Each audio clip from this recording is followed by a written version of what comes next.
વહાલા અને પ્રિય વિદ્યાર્થી મિત્રો, ST Patel commerce institute YouTube ચેનલમાં આપ સૌનું હાર્દિક સ્વાગત છે. આજના વિડિયો લેક્ચરની અંદર મિત્રો આપણે 12મા ધોરણના એકાઉન્ટન્સી સબ્જેક્ટના પાર્ટ 1 ના તમામ MCQ સોલ્વ કરી દઈશું, જેથી કરીને સોમવારે તમારી બોર્ડની એક્ઝામમાં કોઈ પણ MCQ તમને પૂછે તો તમે તેનો સાચો જવાબ આપી શકો. 80 આપનાર વિદ્યાર્થીઓને MCQ આવડતા જ હશે, એટલે તેવા વિદ્યાર્થીઓએ વિડીયો જોવાની જરૂર નથી, ખોટો ટાઈમ બગાડવાની જરૂર નથી. તેવા વિદ્યાર્થીઓ માટે હું PDF ફાઇલની લિંક નીચે ડિસ્ક્રિપ્શનમાં આપી દઉં છું. એ PDF ફાઇલ ઓપન કરીને ફટાફટી ઉપર જોઈને રિવિઝન કરી નાખજો, તો 10 જ મિનિટમાં રિવિઝન થઈ જશે. ચેપ્ટર 1 ભાગીદારી વિષય પ્રવેશ. ફર્સ્ટ MCQ, ભાગીદારોની મૂડી પરનું વ્યાજ એ ભાગીદાર માટે શું છે? અહીંયા મિત્રો બે પ્રકારના પ્રશ્નો હશે. એક ભાગીદાર માટે શું છે અને બીજું પેઢી માટે શું છે. જો તમને ભાગીદાર માટે પૂછ્યો હોય પ્રશ્ન, તો ભાગીદારના મૂડી અથવા ચાલુ ખાતા ઉપરથી તમારે જવાબ આપવાનો, આ ભાગીદાર માટે કહેવાય. અને જો તમને પેઢી માટેનો પ્રશ્ન પૂછ્યો હોય તો નફા નુકસાન ફાળવણી ખાતા ઉપરથી જવાબ આપવાનો. પેઢી માટેની વાત કરી હોય અને ફાળવણી ખાતાની ઉધાર બાજુની એન્ટ્રી હોય તો ખર્ચ કહેવાય. ફાળવણી ખાતાની જમા બાજુની એન્ટ્રી હોય તો આવક અથવા તો ઉપજ કહેવાય. જો ભાગીદાર માટેની વાત કરી હોય અને એન્ટ્રી જમા બાજુની હોય તો ભાગીદાર માટે આવક અથવા ઉપજ કહેવાય. અને ઉધાર બાજુની એન્ટ્રીની વાત કરી હોય તો ભાગીદાર માટે ખર્ચ કહેવાય. સિમ્પલ. ભાગીદાર માટેની વાત કરી હોય, ઉધાર બાજુની એન્ટ્રી હોય તો ખર્ચ, જમા બાજુની એન્ટ્રી હોય તો આવક અથવા ઉપજ. પેઢી માટેની વાત કરી હોય, ફાળવણી ખાતાની ઉધાર બાજુની એન્ટ્રી હોય તો ખર્ચ, જમા બાજુની એન્ટ્રી હોય તો ઉપજ અથવા આવક. ચલો, અહીંયા કોની વાત કરી છે? તો કે સર ભાગીદાર માટે. તો ભાગીદાર માટે મતલબ ચાલુ ખાતાની અથવા મૂડી ખાતાની એન્ટ્રી. અને શેની વાત કરી છે? તો મૂડી પરનું વ્યાજ. તો મૂડી પરનું વ્યાજ મૂડી ખાતાની બાકી આપણે અહીંયા લખીએ છીએ, બાકી આગળ આવ્યા એનું વ્યાજ એને નીચે જ જમા કરીએ છીએ. મતલબ ભાગીદાર માટેની વાત કરતા હોય તો આવક અથવા તો ઉપજ. અહીંયા શબ્દ યુઝ કર્યો છે આવક, તો આપણો આવક જવાબ બનશે. સેકન્ડ, કઈ પદ્ધતિમાં મૂડીની રકમ બદલાતી હોવાથી મૂડીનું વ્યાજ દર વર્ષે બદલાતું રહે છે? તો અહીંયા આપણે ખાસ ધ્યાન રાખશું, ભાગીદારના મૂડી ખાતા રાખવાની બે પદ્ધતિ. એક સ્થિર મૂડી ખાતાની પદ્ધતિ અથવા તો કાયમી મૂડી ખાતાની પદ્ધતિ, અને બીજું અસ્થિર મૂડી ખાતાની પદ્ધતિ અથવા તો હંગામી મૂડી ખાતાની પદ્ધતિ. હવે જો મૂડી એમની સ્થિર રાખી છે તો હવાલા કરવા માટે એમને અલગ ખાતા બનાવવા પડે.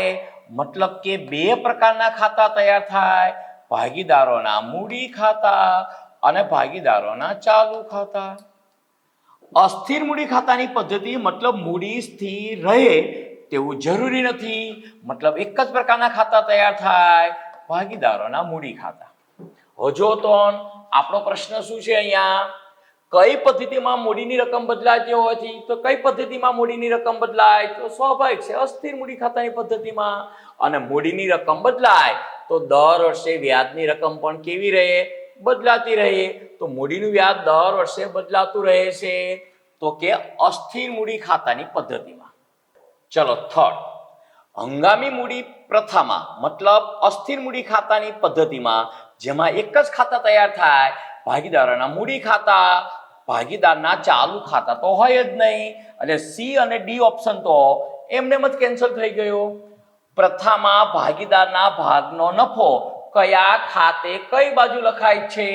તો નફાની વાત છે તો મૂડી ખાતામાં જમા બાજુ લખાય છે.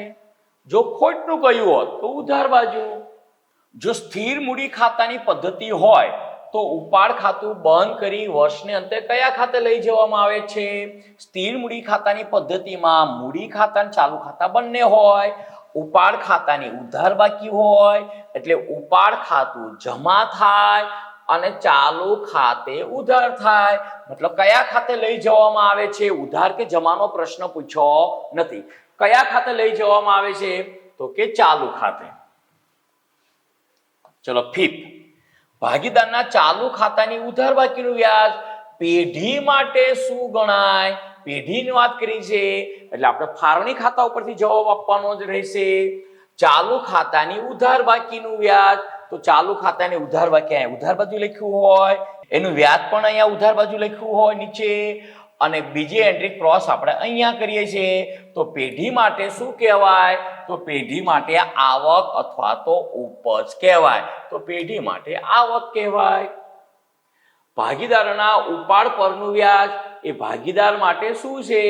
અહીંયા ભાગીદાર માટે વાત કરી છે, મતલબ ચાલુ ખાતા અથવા મૂડી ખાતા ઉપરથી જવાબ આપવાનો. ઉપાડ પરનું વ્યાજ, ઉપાડ અહીંયા લખાય, એનું વ્યાજ એની નીચે લખાય. મતલબ ભાગીદાર માટેની વાત કરતા હોય તો ભાગીદાર માટે ખર્ચ કહેવાય. નફાંશાન ફાળવણી ખાતાની ઉધાર બાકી એટલે નફાંશાન ફાળવણી ખાતાની ઉધાર બાકી. હવે અહીંયા ખાસ ધ્યાન રાખીશું, જો કે તમને બધાને ખબર જ છે કે ઉધાર બાજુનો સરવાળો વધારે થતો હોય તો પહેલા ઉધાર બાજુનો સરવાળો કરીએ છીએ, એ આપણે અહીંયા લખીએ છીએ, અને અહીંયા તફાવત મતલબ બાકી આવે છે, અને એ બાકીને ઉધાર બાકી કહેવાય. મતલબ જમા બાજુ તફાવત આવતો હોય તો ઉધાર બાકી કહેવાય, અને જો ઉધાર બાજુ તફાવત આવતો હોય તો તેને જમા બાકી કહેવાય. એટલે હવે ગમે તે પ્રશ્નનો જવાબ આપણે આપી શકીશું. અહીંયા વાત શેની કરી છે આપણને જો તો નફાંશાન ફાળવણી ખાતાની ઉધાર બાકી. તો નફાંશાન ફાળવણી ખાતાની ઉધાર બાકી મતલબ આ બાજુના તફાવતની વાત છે, તો એને કહેવાય વહેંચણી પાત્ર ખોટ. તો અહીંયા જવાબ આવશે વહેંચણી પાત્ર ખોટ. જમા બાકી એવો પ્રશ્ન હોત તો વહેંચણી પાત્ર નફો જવાબ કહેવાય. ચલો 1, જો ભાગીદારી કરારનામામાં મૂડી પર વ્યાજની જોગવાઈ કરવામાં ન આવી હોય તો કેટલા ટકા વ્યાજ આપવું? કાંઈ આપી શકાય નહીં. ખાલી 6% નો રૂલ છે, અને એ પણ કેના માટે? પેઢીએ ભાગીદાર પાસેથી જો લોન લીધી હોય તો 6%, પેઢીએ ભાગીદારને લોન આપી હોય તો પણ વ્યાજ ગણી શકાય નહીં. એટલે મૂડી પર વ્યાજ આપી શકાય નહીં, મતલબ કાંઈ નહીં. 9, જો ભાગીદારી કરાર પત્રમાં સ્પષ્ટતા ન હોય તો પેઢીને ભાગીદારે ધીરેલી લોન પર કેટલા ટકા વ્યાજ ગણાય? પેઢીને ભાગીદારે ધીરેલી લોન મતલબ પેઢીએ ભાગીદાર પાસેથી લીધેલ લોન છે તો ભાગીદાર નાનો માણસ ગણાય પેઢીની કમ્પેરમાં, તો 6% વ્યાજ આપવું પડે. બિલકુલ મફતમાં ભાગીદારની લોન વાપરી શકાય નહીં. 10, A, B અને C ની મૂડીનું પ્રમાણ. અહીંયા ખાસ ધ્યાન રાખીશું, મૂડીનું પ્રમાણ આપ્યું છે. જો કે આપણને ખબર જ છે આના પહેલાનો સિલેબસ 5-6 ના વર્ષમાં આવ્યો ત્યારની પહેલા ચેપ્ટરમાં નફાંશાનું પ્રમાણ આપવાના બદલે મૂડીનું પ્રમાણ આપવાની ફેશન ચાલુ થયેલી છે. એટલે ખાસ ધ્યાન રાખીશું, પહેલા ચેપ્ટરમાં ભૂલ ખવડાવવા માટે આપણને નફાંશાનું પ્રમાણ આપવાના બદલે શેનું પ્રમાણ આપે છે? તો કે સાહેબ મૂડીનું પ્રમાણ. એ આપણે નફાંશાના પ્રમાણ તરીકે ધ્યાનમાં નહીં લઈએ. અને વર્ષનો વહેંચણી પાત્ર નફો ₹66,000 હોય તો સી ને કેટલો નફો મળે? આ તો મૂડીનું પ્રમાણ છે, નફાંશાના પ્રમાણની વાત નથી કરી. તો જો 2 ભાગીદાર હોય તો સરખે પ્રમાણે વેચાય તો 1/2 નફો આવે દરેક ભાગીદારના ભાગે. જો 3 ભાગીદાર હોય તો દરેક ભાગીદારના ભાગે 1/3 નફો આવે, અને જો 4 ભાગીદાર હોય તો દરેક ભાગીદારના ભાગે 1/4 નફો આવે. અહીંયા 3 ભાગીદાર છે તો દરેક ભાગીદારના ભાગે 1/3 નફો આવે સરખા ભાગે. તો 66,000 ગુણ્યા 1/3 મતલબ કેટલો જવાબ બનશે? તો કે સર 22,000. એકદમ સહેલું તો છે. 11, ભાગીદારના ચાલુ ખાતાની જમા બાકીનું વ્યાજ પેઢી માટે મતલબ ફાળવણી ખાતા ઉપરથી જવાબ આપવાનો. ભાગીદારના ચાલુ ખાતાની જમા બાકીનું વ્યાજ, તો ચાલુ ખાતાની જમા બાકી અહીંયા હોય, એનું વ્યાજ એના નીચે હોય. ફાળવણી ખાતામાં ક્રોસ એન્ટ્રી ઉધાર થાય, મતલબ પેઢી માટે શું કહેવાય? તો કે સર પેઢી માટે ખર્ચ કહેવાય. કંપની નિયમ 2014 મુજબ નિયમ 10 પ્રમાણે સરકારે ભાગીદારોની મહત્તમ સંખ્યા કેટલી નક્કી કરેલ છે? તો ભાગીદારી પેઢી માટે ઓછામાં ઓછા 2 ભાગીદારો હોવા જોઈએ અને વધુ સંખ્યા નક્કી કરી છે 50. 50 બ્રિટાનિયા 50-50. 30 ભાગીદારની મૂડી પરનું વ્યાજ એ ભાગીદારી પેઢી માટે મતલબ ફાળવણી ખાતા ઉપરથી જવાબ આપવાનો. ભાગીદારની મૂડી પરનું વ્યાજ, તો મૂડી પરનું વ્યાજ આપણે એક એન્ટ્રી અહીંયા કરીએ છીએ, બીજી એન્ટ્રી ફાળવણી ખાતામાં ઉધાર બાજુ. તો પેઢી માટે વાત કરતા હોય તો પેઢી માટે શું કહેવાય? તો પેઢી માટે ખર્ચ કહેવાય. લો પહેલા ચેપ્ટરના MCQ પૂરા. હવે વાત કરીએ ચેપ્ટર નંબર 2 ની. હવે ચેપ્ટર નંબર 2 ની અંદરથી બ્લુપ્રિન્ટ પ્રમાણે 11 માર્કનો એક દાખલો પૂછશે. એમાંથી MCQ પૂછશે નહીં, પરંતુ અમુક MCQ એવા હોય કે બેટા હોય આપણે નક્કી જ ન કરી શકીએ કે ચેપ્ટર 1 નો કહેવાય કે ચેપ્ટર 2 નો કહેવાય. તો પછી મેં અહીંયા ટેક્સ્ટબુકના MCQ જે આપ્યા છે તે લખ્યા છે અને આપણે સોલ્વ પણ કરવા છે. અને જુલાઈ 2022 ની કોવિડ માટેની પેપર સ્ટાઇલ હતી એટલે ત્યારે આમાંથી એક પ્રશ્ન પણ પૂછાયેલો હતો. ચલો, ફર્સ્ટ, ભારતમાં ભાગીદારી કાયદો કયા વર્ષથી અમલમાં આવ્યો? તો 1932 નો ભાગીદારી ધારો હતો. ભાગીદારી ધારો ક્યારનો હતો? 1932 નો. ભાગીદારી કરારમાં જોગવાઈ ન હોય તો ભાગીદારી વચ્ચે નફો કે નુકસાન કયા પ્રમાણમાં વહેંચાય છે? તો જો કરારમાં જોગવાઈ ન હોય તો નફો કે નુકસાન કયા પ્રમાણમાં વહેંચાય? સરખા પ્રમાણમાં વહેંચાય. વેપાર ખાતાની જમા બાકી એટલે, હવે જમા બાકીનો મતલબ શું થયો? તો કે સર વેપાર ખાતામાં જમા બાજુનો સરવાળો વધારે થયો છે, મતલબ બાકી ઉધાર બાજુ આવી છે અને આને જમા બાકી કહેવાય. તો જમા બાકી મતલબ શું? તો કે સાહેબ વેપાર ખાતાની જો જમા બાકીની વાત કરતા હોય તો એને કાચો નફો કહેવાય. તો એને કાચો નફો કહેવાય. ઉધાર બાકી કહ્યું હોત તો કાચી ખોટ કહેવાય. ફોર્થ, માલ પરત ઉધાર એટલે શું? એ તો મિત્રો આપણે 11મા ધોરણમાં કાચા સરવાળાનું ચેપ્ટર ભણાવતી વખતે શરૂઆતમાં ઇમ્પોર્ટન્ટ પોઈન્ટ્સ લખાયા હતા ત્યારે જ પાકું કરાવી દીધું હતું. તો કે સર શું પાકું કરાવ્યું હતું? માલ પરત જમા મતલબ ઉધાર બાકી, માલ પરત ઉધાર મતલબ જમા બાકી. બીજા અર્થમાં કહીએ તો માલ પરત જમા મતલબ વેચાણ પરત અને માલ પરત ઉધાર એટલે ખરીદ પરત. અહીંયા માલ પરત ઉધાર તો એને કહેવાય ખરીદ માલ પરત. ચલો ઠીક, માલ પરત જમા એટલે શું? તો માલ પરત જમા મતલબ વેચાણ પરત અથવા તો વેચાણ માલ પરત. 6, બેંક ઓવરડ્રાફ્ટની કઈ બાકી હોય છે? તો રોકડ શિલક, બેંક શિલકની ઉધાર બાકી હોય એ મિલકત લેણા બાજુ લખાય અને બેંક ઓવરડ્રાફ્ટ આપણી માટે દેવું છે એ પાકા સરયામાં મૂડી દેવા બાજુ અને મૂડી દેવા બાજુ બધી જમા બાકીઓ આવે મતલબ જમા બાકી હોય છે. ચલો 7, નફાંશાંક ખાતાની જમા બાકી કાચા સરયામાં આપેલ હોય તો ક્યાં દર્શાવાય છે? વેપાર ખાતે, નફાંશાંક ખાતે, નફાંશાંક ફાળવણી ખાતે, મૂડી ઓબ્લિક ચાલુ ખાતે. હવે આપણે આ વાત કરી હતી, એક એવો દાખલો પણ હતો જેમાં નફાંશાંક ખાતાની બાકી આપી દીધી હતી, જૂની ટેક્સ્ટબુકમાં પણ હતો અને બોર્ડની એક્ઝામમાં 2 વખત પૂછાઈ ગયેલો છે. મેં તમને મોસ્ટ IMP પણ કહેલું હતું, જેમાં આપણે ખબર હોય તો સામસામે 2 પેજ ડ્રો કરતા હતા. એક નફાંશાંક ફાળવણી ખાતું, એની નીચે ભાગીદારના ચાલુ ખાતા અને પાકું સરવૈયું. એટલે જમા બાકી કાચા સરવાળામાં આપેલો તો ક્યાં દર્શાવાય છે? તો નફાંશાંક ફાળવણી ખાતાની જમા બાજુ. ચલો 8, નફાંશાંક ફાળવણી ખાતાની ઉધાર બાજુ કઈ વિગત દર્શાવાય છે? તો ફાળવણી ખાતાની ઉધાર બાજુ તો ઘણી બધી વિગત દર્શાવાય. એમને કયા અર્થમાં વાત કરી છે? ઉપાડ પર વ્યાજ ના, ફાળવણી ખાતામાં જમા બાજુ આવે. ચાલુ ખાતાની ઉધાર બાકીનું વ્યાજ, હા ચાલુ ખાતાની ઉધાર બાકીનું વ્યાજ પણ જમા બાજુ આવે. ચોખ્ખો નફો એ પણ જમા બાજુ આવે. સામાન્ય અનામત ખાતે લઈ જવાની રકમ, હા એ ફાળવણી ખાતામાં ઉધાર બાજુ આવે. કોઈ પણ અનામત ખાતે રકમ ફેરબદલ કરવામાં આવે, રકમ ટ્રાન્સફર કરવામાં આવે તો ક્યાંથી ટ્રાન્સફર થાય? તો કે ફાળવણી ખાતેથી. એટલે સામાન્ય ખાતે લઈ જવાની રકમ. સામાન્ય રીતે ચાલુ ખાતાની કઈ બાકી હોય છે? જો કે પ્રશ્ન થોડોક બકવાસ છે પણ ચાલશે. ચાલુ ખાતાની ગમતી બાકી હોય છે, પણ અહીંયા એમને ઓપ્શનમાં આપ્યું છે ઉધાર કે જમા, એટલે ઉધાર કે જમા હોય. 10. ધંધાની આર્થિક પરિસ્થિતિ ખાલી જગ્યા રજૂ કરે છે. તો આપણને ખબર જ છે આર્થિક પરિસ્થિતિની વાત આવે મતલબ જમીન, યંત્રો, ફર્નિચર, આપણી પાસે જે પ્રોપર્ટી હોય તે કેના પરથી ખબર પડે? પાકા સરવૈયા ઉપરથી. કંપનીના વાર્ષિક હિસાબમાં આપણો પ્રશ્ન હતો કે પાકું સરવૈયું આર્થિક પરિસ્થિતિ દર્શાવે છે. જ્યારે નફા નુકસાનનું પત્રક મતલબ વેપાર ખાતું અને નફા નુકસાન ખાતું તે નાણાકીય દેખાવ દર્શાવે છે. અહીંયા જવાબ સાચો આવશે પાકું સરવૈયું. ચલો ચેપ્ટર 3 પાઘડીનું મૂલ્યાંકન.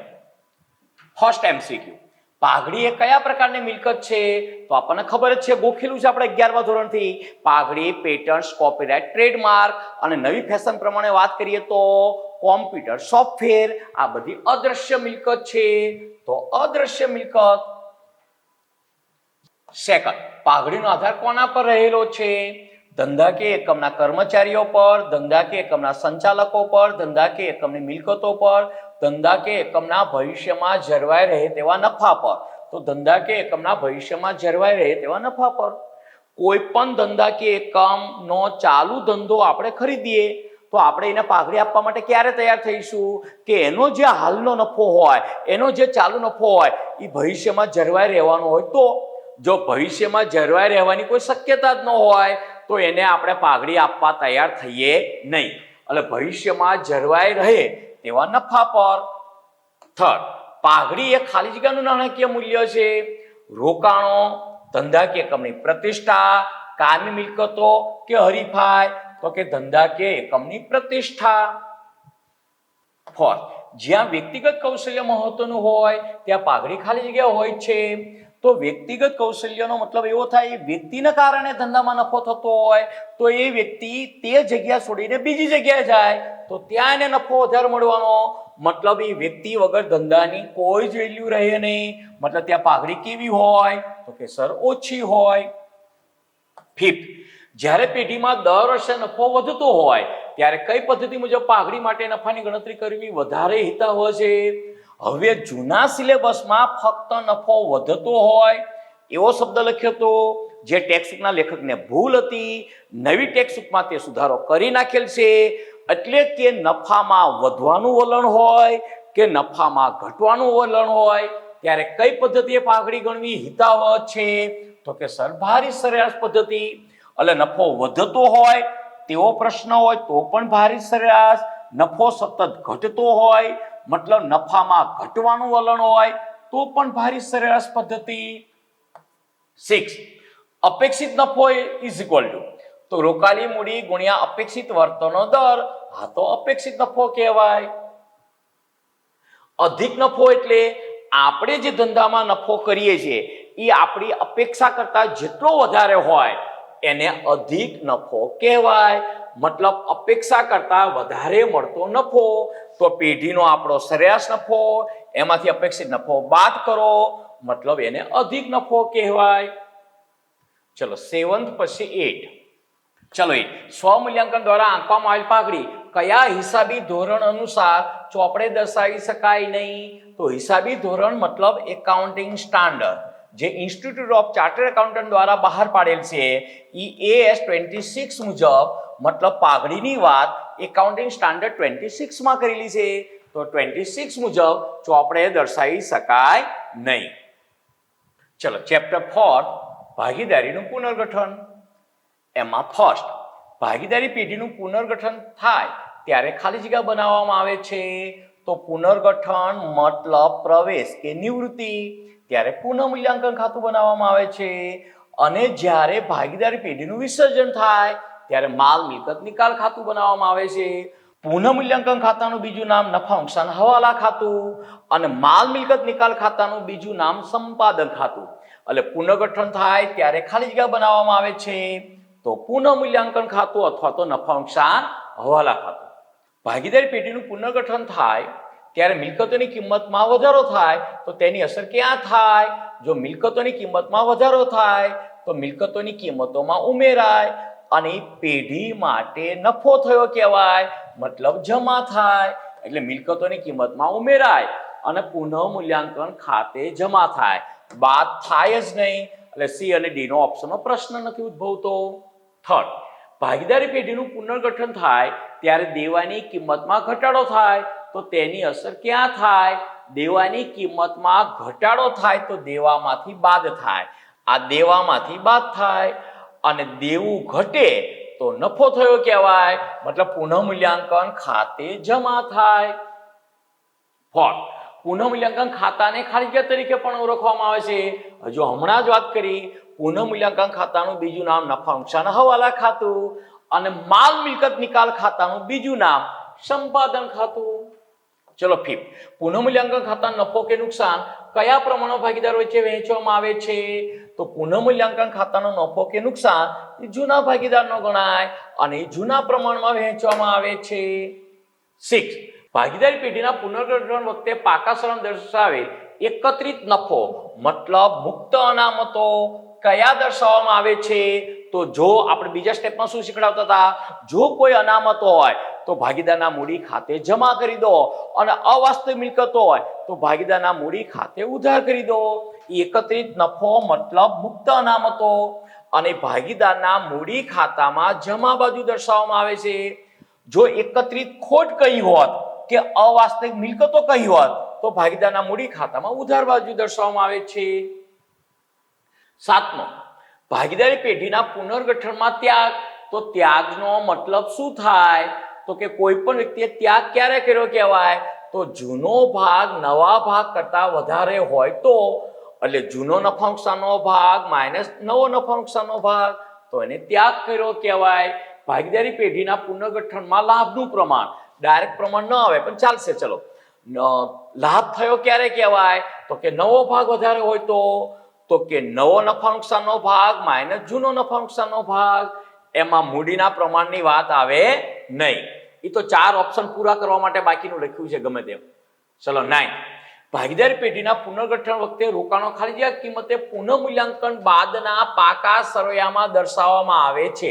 પુનઃ મૂલ્યાંકન પછી આપણે મતલબ ભાગીદારના પ્રવેશ કે નિવૃત્તિમાં પાકા સરવૈયામાં જે દર્શાવીએ છીએ તે, તો ચોપડે કિંમત માઇનસ બજાર કિંમત કે ચોપડે કિંમત અથવા બજાર કિંમત એવું ના આવે, બજાર કિંમતે દર્શાવવામાં આવે છે. પડતર કિંમત દાર્શનિક કિંમત ન આવે. 10, ભાગીદારી પેઢીના પુનર્ગઠન વખતે પાકા સરવૈયામાં દર્શાવેલ કારીગર નફા ભાગ ભંડોળ ક્યાં દર્શાવવામાં આવે છે? તો કારીગર નફા ભાગ ભંડોળ કે તો પણ ભલે, કારીગરોના બચત ખાતા કે તો પણ ભલે અને પ્રોવિડન્ટ ફંડ કે તો ભલે. એ 3 દેવું છે. કારીગર અકસ્માત વળતર ભંડોળ કીધો હોત, વળતર શબ્દ આવ્યો હોત તો એ અનામત છે અથવા તો ચોક્કસ હેતુ માટે અનામત છે, પણ આ તો નફા ભાગ ભંડોળ એ તો દેવું છે. તો ક્યાં દર્શાવાય? તો પુનઃ મૂલ્યાંકન બાદના પાકા સરવૈયામાં મૂડી દેવા બાજુ, એની કઈ વહેંચણી થાય નહીં. 11, ભાગીદારી પેઢીના પુનર્ગઠન વખતે પાકા સરવૈયામાં દર્શાવેલ પ્રોવિડન્ટ ફંડ ક્યાં દર્શાવવામાં આવે છે? તો 3 વસ્તુ છે. કારીગર નફા ભાગ ભંડોળનું કહ્યું હોય તો પણ ભલે, પ્રોવિડન્ટ ફંડનું કહ્યું હોય તો પણ ભલે અને કારીગરોના બચત ખાતાનું કહ્યું હોય તો પણ ભલે. પુનઃ મૂલ્યાંકન બાદના પાકા સરવૈયામાં મૂડી દેવા બાજુ દર્શાવવામાં આવે છે. 12, ભાગીદારી પેઢીના પુનર્ગઠન વખતે રોકાણો ખાલી જગ્યા કિંમતે પુનઃ મૂલ્યાંકન બાદના પાકા સરવૈયામાં દર્શાવવામાં આવે છે. તો વાત તો કરી બજાર કિંમતે દર્શાવવામાં આવે છે. ચલો, ચેપ્ટર નંબર 5, ભાગીદારનો પ્રવેશ. એમાં MCQ ફર્સ્ટ, ભાગીદારના પ્રવેશ વખતે સામાન્ય અનામત અને નફા નુકસાન ખાતાની જમા બાકી ખાલી જગ્યા ખાતે લઈ જવામાં આવે છે. તો આપણે બીજા નંબરના સ્ટેપમાં ખબર તો 5 અનામતના નામ હતા અને 3 અવાસ્તવિક મિલકતના નામ હતા. જો આપ્યું હોય તો અનામતો જૂના ભાગીદારને જૂના પ્રમાણમાં જમા કરો અને અવાસ્તવિક મિલકતો જૂના ભાગીદારને જૂના પ્રમાણમાં ઉધાર કરો. 5 અનામતના નામ કયા હતા? સામાન્ય અનામત, નફા નુકસાન ખાતાની જમા બાકી, મૂડી અનામત, અનામત ભંડોળ અને આકસ્મિક અનામત. તો ભાગીદારના મૂડી ખાતે જમા થાય તો જૂના ભાગીદારોના મૂડી ખાતે જમા. ચલો સેકન્ડ, ભાગીદારના પ્રવેશ વખતે પેઢીના પાકા સરવૈયામાં દર્શાવેલ પાઘડીની નોંધ ખાલી જગ્યા થાય છે. પેઢીના પાકા સરવૈયામાં જો પાઘડી દર્શાવેલી હોય તો જૂના ભાગીદારને જૂના પ્રમાણમાં માંડી વાળો. મતલબ જૂના ભાગીદારના મૂડી ખાતે જૂના નફા નુકસાન પ્રમાણમાં ઉધાર અને પાઘડી ખાતે જમા. એ ઓપ્શન સાચો છે. પાઘડીની ઉધાર બાકી હોય, કોઈ પણ ખાતું બંધ કરવું હોય તો જે બાકી બોલતું હોય એનું ઓપોઝિટ જવું પડે. મતલબ ઉધાર બાકી બંધ કરી તો શું કરવું પડે? જમા. મતલબ પાઘડી ખાતે જમા અને જૂના ભાગીદારના જૂના પ્રમાણમાં ઉધાર. ચલો થર્ડ, નવા ભાગીદારે લાવેલ પાઘડીનું પ્રીમિયમ ખાલી જગ્યા બાજુ લઈ જવામાં આવે છે તો નવો ભાગીદાર પાઘડી પેટે જો રોકડ લાવતો હોય તો આપણે શું આમ નોંધ કરતા હતા? રોકડ ખાતે ઉધાર, તે પાઘડીના પ્રીમિયમ ખાતે જમા. બીજી આમ નોંધ શું કરતા હતા? પાઘડીના પ્રીમિયમ ખાતે ઉધાર, તે જૂના ભાગીદારોના મૂડી ખાતે જમા. કયા પ્રમાણમાં? ત્યાગના પ્રમાણમાં. તો અહીંયા જૂના ભાગીદાર મૂડી ખાતે જૂના ના આવે, જૂના નફા નુકસાન પ્રમાણ ના આવે, ત્યાગના પ્રમાણમાં પણ ઉધાર ન થાય, ત્યાગના પ્રમાણે જમા થાય. એટલે જૂના ભાગીદારોના મૂડી ખાતે તેમના ત્યાગના પ્રમાણમાં જમા થાય. ફોર્થ, પુનઃમૂલ્યાંકન ખાતું ખાલી જગ્યા પ્રકારનું ખાતું છે તો પુનઃમૂલ્યાંકન ખાતું ઉપજ ખર્ચ પ્રકારનું ખાતું છે. નફો થયો તો જમા કરો, નુકસાન થયું તો ઉધાર કરો, મતલબ ઉપજ ખર્ચનું ખાતું ગણાય. માલ મિલકતના પ્રકારનું નહીં. વ્યક્તિ ખાતું તો ન જ આવે. ચલો ફિફ્થ, નવો ભાગીદાર તેના ભાગની પાઘડી રકમ રોકડમાં લાવે ત્યારે ખાલી જગ્યા ખાતું જમા કરવામાં આવે છે. અહીંયા ખાસ ધ્યાન રાખજો, જમા પ્રશ્ન પણ હોઈ શકે, ઉધાર પ્રશ્ન પણ હોઈ શકે. પણ આપણે તો નવો ભાગીદાર પાઘડી પેટે રોકડ લાવે તો બે આમ નોંધ બોલો ને. પહેલી આમ નોંધ શું થાય? રોકડ આવે તો ઉધાર, મતલબ રોકડ ખાતે ઉધાર, તે પાઘડીના પ્રીમિયમ ખાતે જમા. તો ત્યારે ખાલી જગ્યા ખાતું જમા કરવામાં આવે છે તો પાઘડીના પ્રીમિયમનું ખાતું. બીજી આમ નોંધ કરવાની હોત તો શું થાત? પાઘડીના પ્રીમિયમ ખાતે ઉધાર, તે જૂના ભાગીદારના મૂડી ખાતે જમા. કયા પ્રમાણમાં? ત્યાગના પ્રમાણમાં. જમાનો પ્રશ્ન છે તો પાઘડીના પ્રીમિયમ ખાતે જમા. ચલો 6, હિસાબી ધોરણ 26 મુજબ ખાલી જગ્યા પાઘડી ચોપડે દર્શાવી શકાય નહીં. પાઘડી માટે ખરેખર અવેજ આપેલ હોય તેવી મતલબ તેવી રકમ. કોઈ પણ ચાલુ ધંધો આપણે ખરીદ્યો હોય તો એમને આપણે પાઘડી પેટે જે કંઈ અવેજ આપ્યો હોય એ તો ચોપડે દર્શાવી શકાય. જો અવેજ ન આપ્યો હોય તો ચોપડે ન દર્શાવી શકાય. એટલે એકાઉન્ટિંગ સ્ટાન્ડર્ડ 26 ચોપડે પાઘડી દર્શાવવાની ના નથી પાડતું, પણ ખરેખર અવેજ આપેલો હોવો જોઈએ તો એ તો દર્શાવી શકાય. સ્વમૂલ્યાંકન દ્વારા આંકવામાં આવેલ પાઘડી ના એ ન દર્શાવી શકાય. એ અને બી બંનેની ના નથી પાડતા. એ અને બી બંનેમાંથી કોઈ પણ બેમાંથી એક પણ નહીં ના, એવું નહીં. એટલે હિસાબી ધોરણ 26 મુજબ ખાલી જગ્યા પાઘડી ચોપડે દર્શાવી શકાય નહીં તો સ્વમૂલ્યાંકન દ્વારા આંકવામાં આવેલ પાઘડી ચોપડે દર્શાવી શકાય નહીં શબ્દ છે હો ને. ચલો પછી વાત કરીએ 7th, પુનઃમૂલ્યાંકન ખાતાને ખાલી જગ્યા ખાતું પણ કહે છે. તો પુનઃમૂલ્યાંકન ખાતાનું બીજું નામ નફા નુકસાન હવાલા ખાતું. અને ચેપ્ટર 7 પ્રમાણે માલ મિલકત નિકાલ ખાતાનું બીજું નામ સંપાદન ખાતું. અહીંયા પુનઃમૂલ્યાંકન ખાતાનું બીજું નામ મતલબ નફા નુકસાન હવાલા ખાતું. ચલો 8, જ્યારે ફક્ત નફા નુકસાનનું જૂનું પ્રમાણ જ આપેલ હોય ત્યારે જૂના ભાગીદારોનું ત્યાગનું પ્રમાણ ઇઝ ઇક્વલ ટુ જૂનું પ્રમાણ. યાદ કરો પ્રવેશનું ટોપિક આપણે શું કહેતા હતા? જો ભાગીદારના પ્રવેશના ચેપ્ટરમાં નવા પ્રમાણ વિશે માહિતી ન આપી હોય કે કયો ભાગીદાર કેટલો ત્યાગ કરે છે એના વિશે માહિતી ન આપી હોય તો જૂનું પ્રમાણ એ જ ત્યાગનું પ્રમાણ બને. મતલબ ત્યાગનું પ્રમાણ ઇઝ ઇક્વલ ટુ જૂનું પ્રમાણ થાય. ચલો 9, જૂના ભાગીદારે પણ તેના ભાગની પાઘડી ખાલી જગ્યા સંજોગોમાં અન્ય જૂના ભાગીદારને આપવી પડે છે. તો ભાગીદારના પ્રવેશના ચેપ્ટરમાં પેલો પાર્શ્વી અને અનેરી વાળો દાખલો હતો. ત્યાં આપણે ત્યાગનું પ્રમાણ શોધતા હતા તો એકનું પ્રમાણ માઇનસ આવતું હતું અને માઇનસ ત્યાગનો મતલબ શું થયો? લાભ થયો કહેવાય. તો તેનું ખાતું આપણે એટલા પ્રમાણમાં ઉધાર કરતા હતા. તો સંજોગમાં અન્ય જૂના ભાગીદારને આપવી પડે છે. તો તેની મૂડી ઓછી હોય ત્યારે ના, મૂડીને લઈને કોઈ લેવા દેવા નહીં. નવા નફા નુકસાનના પ્રમાણમાં તેનો ભાગ જૂના ભાગ કરતા વધારે હોય ત્યારે હા, નવા નફા નુકસાનના પ્રમાણે તેનો ભાગ જૂના ભાગ કરતા વધારે હોય, મતલબ જૂના ભાગ કરતા નવો ભાગ વધારે હોય તો તેને લાભ થયો કહેવાય. તો વાત સાચી છે. નવા નફા નુકસાનના પ્રમાણે તેનો ભાગ જૂના ભાગ કરતા ઓછો હોય તો ત્યાગ કર્યો કહેવાય. નવા નફા નુકસાનના પ્રમાણે તેનો ભાગ નવા ભાગ જેટલો જ હોય તો નો ત્યાગ નો લાભ કહેવાય. એટલે નહીં આવે, એટલે બી સાચું બનશે. ચલો 10. પુનઃમૂલ્યાંકન ખાતા નફો કે ખોટ ખાલિયા ખાતે ખાલિયા પ્રમાણમાં લઈ જવામાં આવે છે. તો પુનઃમૂલ્યાંકન ખાતાનો નફો કે ખોટ તો જૂના ભાગીદારો ખાતે અને કયા પ્રમાણમાં? જૂના પ્રમાણમાં. એટલે આપણો જવાબ બનશે જૂના પ્રમાણમાં. 11. નવો ભાગીદાર તેના ભાગની પાકની રકમ રોકડમાં લાવે ત્યારે ખાલિયા ખાતું જમા કરવામાં આવે છે. તો બે આમ નોંધ જ બોલો ને, રોકડ ખાતે ઉધાર તે પાઘડીના પ્રીમિયમ ખાતે જમા, અને બીજી આમ નોંધ પાઘડીના પ્રીમિયમ ખાતે ઉધાર તે જૂના ભાગીદારના મૂડી ખાતે જમા. પણ અહીંયા આપણને જૂના ભાગીદારના મૂડી ખાતે જમા એવો ઓપ્શન નથી, ફક્ત જમા ત્યાં લખ્યું છે અને અહીંયા તેનું મૂડી ખાતું શબ્દ લખ્યો છે. એટલે નવા ભાગીદાર ખાતે અસર ન આવે. જૂના ભાગીદારના મૂડી ખાતે જમા અથવા તો પાઘડીના પ્રીમિયમ ખાતે જમા. એટલે બી ઓપ્શન બનશે. હા ને. ચલો 12. નવો ભાગીદાર તેના ભાગની પાકની રકમ રોકડમાં લાવે ત્યારે ખાલિયા ખાતું ઉધાર કરવામાં આવે છે. તો બે આમ નોંધ બોલો, રોકડ ખાતે ઉધાર તે પાઘડીના પ્રીમિયમ ખાતે જમા. એટલે રોકડ ખાતું ઉધાર થાય, પાઘડીના પ્રીમિયમનું ખાતું જમા થાય. આ ઉધાર થાય અને આ જમા થાય.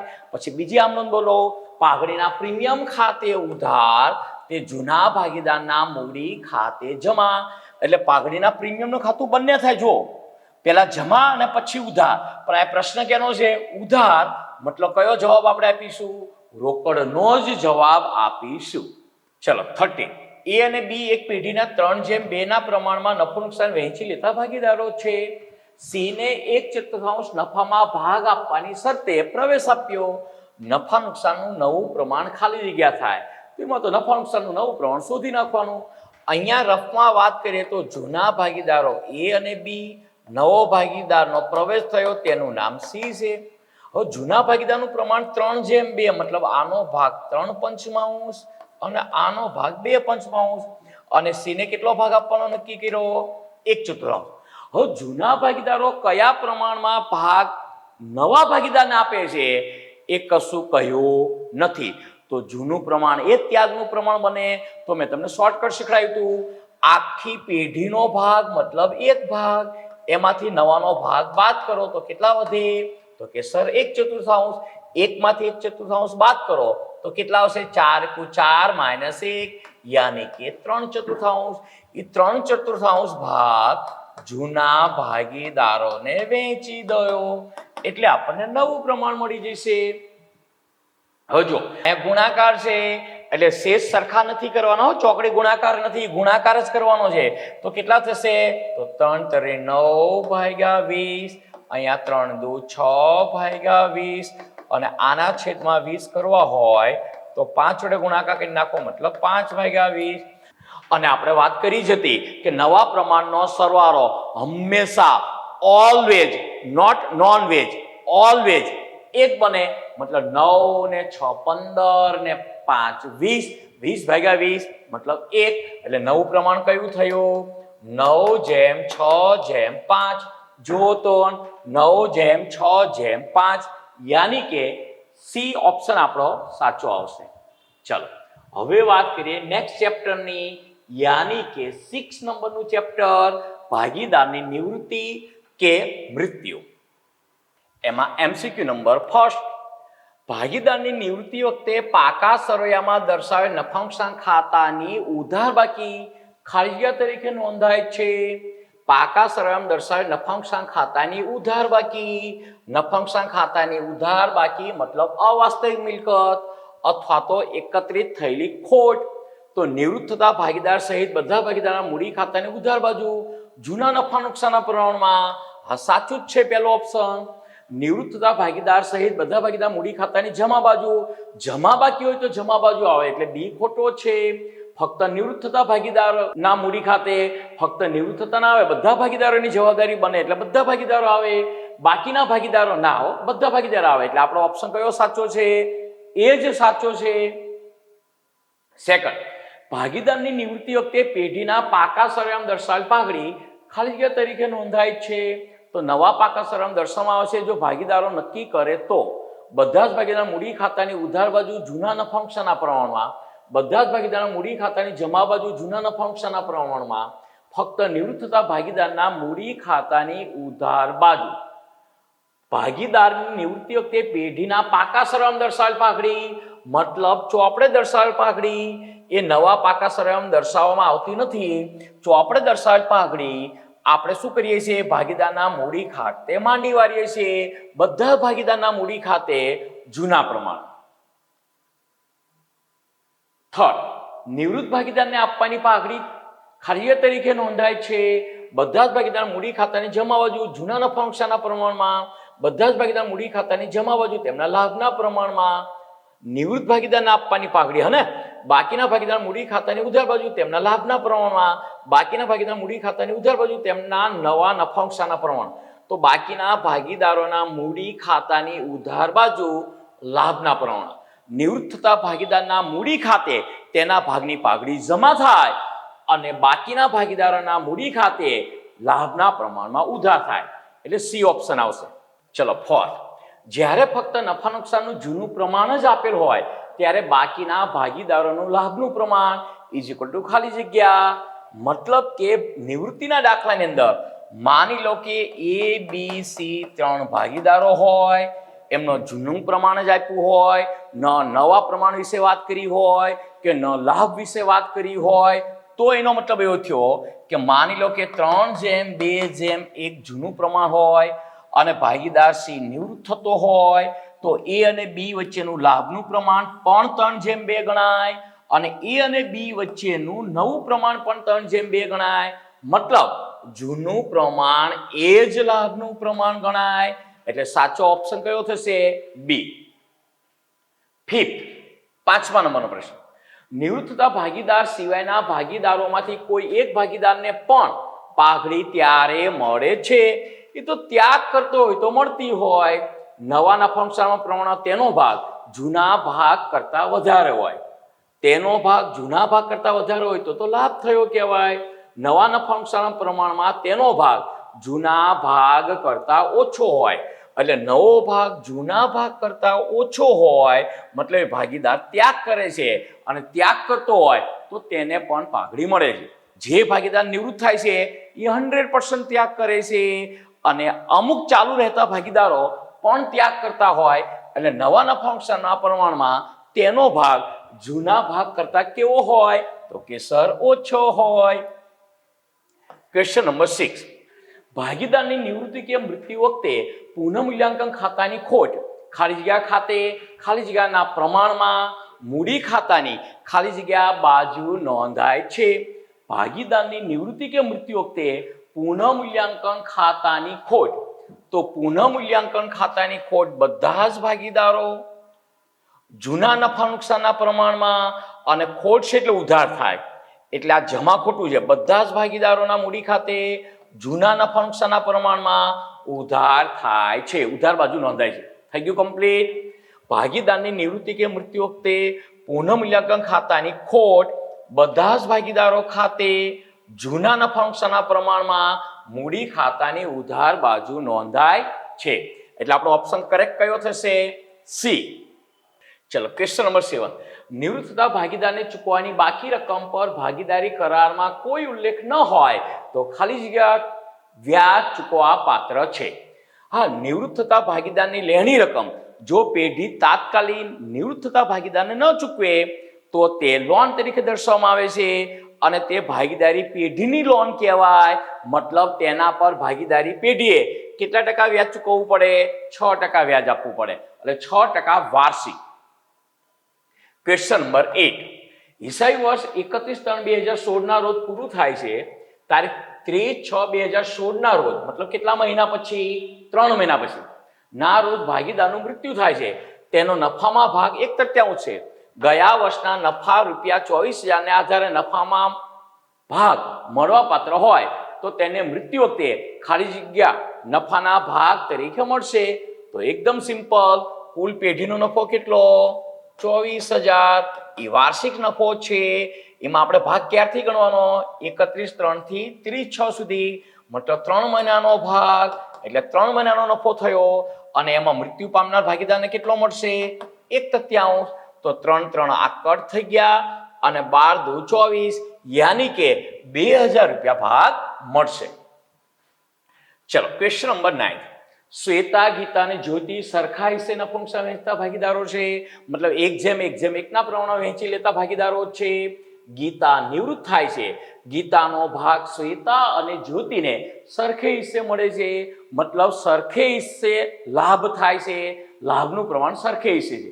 તો શ્વેતા અને જ્યોતિનું નવું નફા નુકસાન પ્રમાણ ખાલી જગ્યા થશે. આમાં કોઈ જ ગણતરીની જરૂર નથી. જૂનું પ્રમાણ સરખે હિસ્સે હોય, લાભ કે ત્યાગનું પ્રમાણ સરખે હિસ્સે હોય તો નવું પ્રમાણ સરખે હિસ્સે થાય. જો જૂનું પ્રમાણ ને નવું પ્રમાણ સરખે હિસ્સે હોય તો લાભ કે ત્યાગનું પ્રમાણ પણ સરખે હિસ્સે થાય. એટલે અહીંયા 1:1 નો જવાબ આવશે. કોઈ કે સર અમારે ગણતરી કરવી જોવું છે તો ગણતરી પણ કરી શકાય. તો લખો શ્વેતા, ગીતા અને જ્યોતિ આ ત્રણે સરખે હિસ્સે નફો નુકસાન વહેંચી લેતા હતા, મતલબ એમનો ભાગ કેટલો હતો? 1/3 1/3. હવે કોણ નિવૃત્ત થાય છે? ગીતા નિવૃત્ત થાય છે, એટલે ગીતાનો 1/3 ભાગ કોણ વહેંચી લેશે? તો શ્વેતા અને જ્યોતિ. કયા પ્રમાણે વહેંચે છે?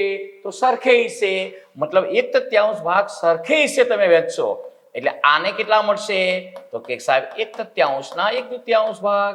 જ્યોતિને કેટલા મળશે? તો કે સર 1/3 ના 1/2 ભાગ. હવે તમે જો આ બંનેની કિંમત કેવી છે? સરખી. તો પછી પ્રમાણ કયું આવશે? 1:1. એટલે આપણો જવાબ છે. Question number 10. કામદાર નફા ભાગ ભંડોળ ભાગીદારની નિવૃત્તિ વખતે ખાલી જગ્યા તરીકે નોંધાય છે. આપણે વાત થઈ ગઈ છે. કામદાર નફા ભાગ ભંડોળ કે તો પણ ભલે, કારીગરોના બચત ખાતા કે તો પણ ભલે, અને પ્રોવિડન્ટ ફંડ કે તો પણ ભલે. એ 3 પેઢીનું દેવું છે. અને નવા પાકા સરવૈયામાં જવાબદારી તરીકે પહેલો જ જવાબ. બધા જ ભાગીદારોના ખાતે જૂના પ્રમાણના, બધા જ ભાગીદારો ખાતે જૂના પ્રમાણના, નિવૃત્ત થતા ભાગીદાર ખાતે ના. પહેલો જવાબ આવશે. ચલો 11. X, Y અને Z 5:3:2 ના પ્રમાણમાં નફો નુકસાન વહેંચતા ભાગીદારો છે. Z નિવૃત્ત થાય છે તો નફા નુકસાનનું નવું પ્રમાણ શોધો. હવે નથી નવા પ્રમાણ વિશે કઈ વાત કરી કે નથી લાભ વિશે વાત કરી, તો પછી જૂના પ્રમાણ ઉપરથી જ લાભ કે નવું પ્રમાણ મળે. મતલબ XYZ માંથી આ Z નિવૃત્ત થાય છે તો નવું પ્રમાણ 5:3 અને લાભનું પ્રમાણ પણ 5:3 ગણાય. એટલે 5:3 એ આપણો સાચો જવાબ થશે. ચલો 12.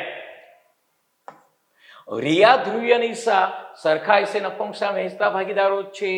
ધ્રુવી નિવૃત્ત થાય છે, ધ્રુવીનો ભાગ રિયા અને ઈશાને સરખે હિસ્સે મળે છે. તો રિયા અને ઈશાનું નવું નફા નુકસાનનું પ્રમાણ ખાલી જગ્યા થશે. એ આગળનો જ પ્રશ્ન છે, ખાલી નામ બદલીને માર્ચ 2020 પૂછ્યો છે. જો જૂનું પ્રમાણ સરખે હિસ્સે, લાભનું પ્રમાણ પણ સરખે હિસ્સે, તો પછી નવું પ્રમાણ પણ કેવું થશે? સરખે હિસ્સે થશે. આપણે આગળ જ વાત કરી છે એટલે એ પણ એકદમ સહેલું છે. હવે વાત કરીએ આપણે ચેપ્ટર નંબર 7, જે પાર્ટ 1 નું છેલ્લું ચેપ્ટર છે, ભાગીદારી પેઢીનું વિસર્જન. ચલો ફર્સ્ટ, ભાગીદારી પેઢીનું વિસર્જન કેટલી રીતે થઈ શકે? તો ભાગીદારી પેઢીનું વિસર્જન બે રીતે થઈ શકે.